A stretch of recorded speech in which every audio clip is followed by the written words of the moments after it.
And also I received this Ultraboost 20 women.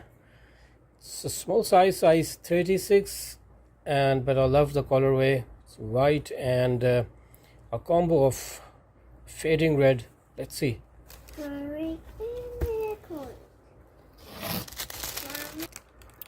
Wow, as expected, stunningly beautiful. A beautiful piece of art indeed. Ultraboost 20.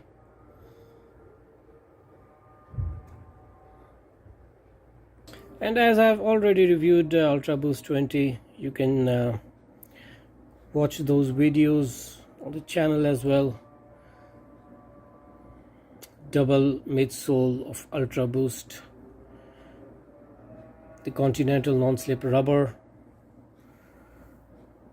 reinforced sections here. You can see the upper mesh is reinforced with these knitted sections at the corner, and they're going to help you during the running. And the cage, of course, is there for the traction. Says Adidas Prime Blue. And the Prime Blue, they have this insole. They are using the ocean plastic. They are recycling that to produce the insoles. So that's a good thing that Adidas is doing.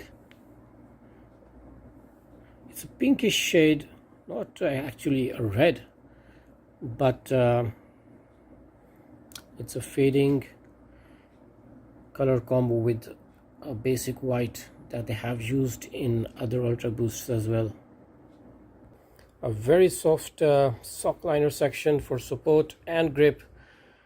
And all these Ultraboost, they have this stretching upper that gives you a very good grip for running. Talking of the sole drop, I believe the overall design doesn't offer a lot of sole drop, but still it's going to be around, I believe it's like half an inch.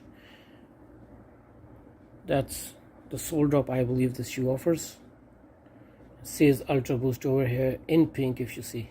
So overall, one of the very best shoes Adidas is producing over the last few years. I've had the DNA series. I've already reviewed those. I have reviewed Ultraboost 19 that I have with me, and the Ultraboost 20s in various colorways, and the Ultraboost 21s as well.